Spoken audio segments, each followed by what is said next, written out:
Assalamualaikum warahmatullahi wabarakatuh. Hamdan wa syukran lillah, asyhadu an la ilaha illallah wahdahu la syarika wa asyhadu anna Muhammadan abduhu wa rasuluh sallallahu ala alihi wa sahbihi wa sallam, amma ba'du. Faqala Allah Ta'ala fil Qur'anil Karim, a'udzu billahi minasy syaithanir rajim.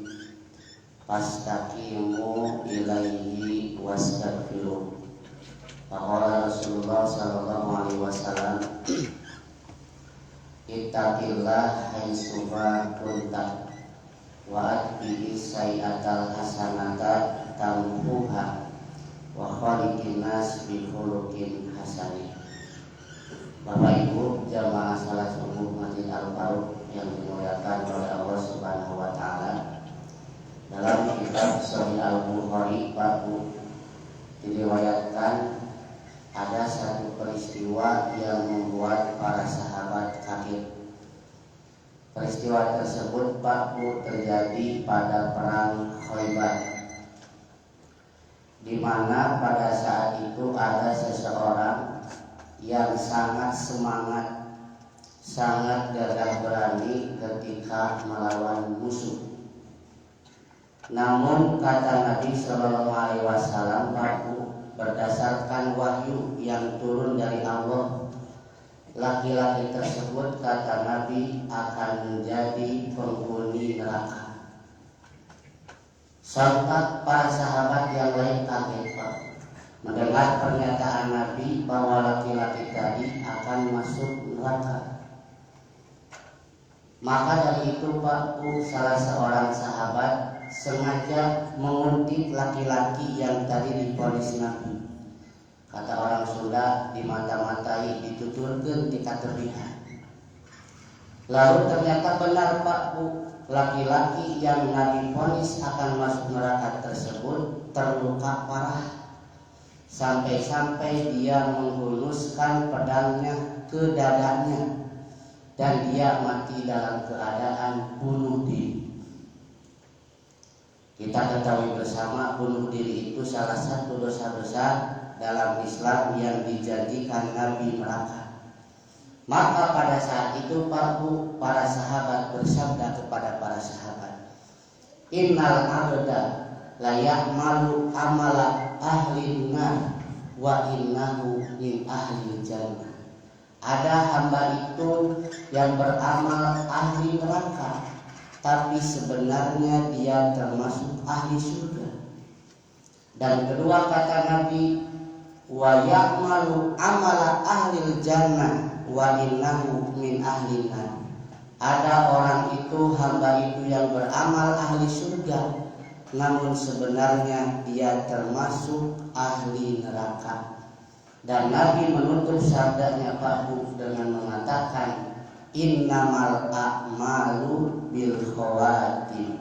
Sungguh penentu amal itu ditentukan pada akhirnya. Dalam riwayat lain di riwayat Ahmad secara gamblang Nabi menjelaskan, wahai para sahabat, janganlah kalian merasa kagum, merasa takjub dengan amalan seseorang, hatta tanduru mayuhtamulahu, sampai kalian betul-betul melihat bagaimana akhir hidupnya. Rasulullah Shallallahu Alaihi Wasallam mengingatkan ada orang yang beramal cukup lama dengan amal yang baik, sekiranya dia mati masuk surga, namun di akhir hidupnya amalnya beralih kepada amal jelek. Sebaliknya kata Nabi, ada juga orang yang beramal jelek sekian lama, puluhan tahun, yang seandainya dia mati masuk neraka, tapi di akhir hidupnya amalnya 360 derajat menjadi amal yang baik. Dan di akhir sabda yang panjang itu mohon disimak, kata Rasul, idza aradallahu bi 'abdihil khaira yasta'miruhu qabla mautihi. Jika Allah berkehendak kebaikan, memberi kebaikan kepada seorang hamba, Allah akan mempekerjakan hamba tersebut Para sahabat bingung, Pak. Wahai Rasul, apa yang disebut Allah akan memperkerjakan hamba tersebut? Maka Rasulullah SAW bersabda, Baku yuwaffiquhu li amalin sholih summa yakbiduhu alaih.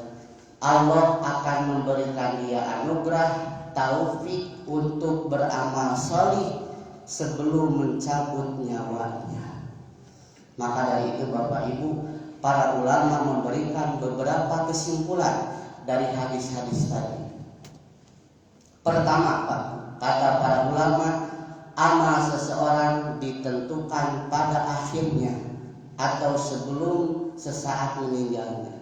Yang Allah lihat itu adalah akhir hidupnya, apakah husnul khotimah atau su'ul khotimah. Maka kata para ulama, tugas orang-orang yang sudah beramal soleh pertahankan sampai melakukan kebaikan istiqomah sampai husnul khotimah. Dan bagi orang yang masih berusaha amalnya jelek, terus berusaha agar tidak akhir hidupnya jelek, su'ul khotimah. Yang kedua, Pak, kata para ulama, seseorang yang akan dikondisikan hidup akhirnya baik, itu harus berusaha menjadi orang yang terbaik menurut Allah. Dan di hadis dijelaskan, man yuridillahu bihi khairan yufaqihu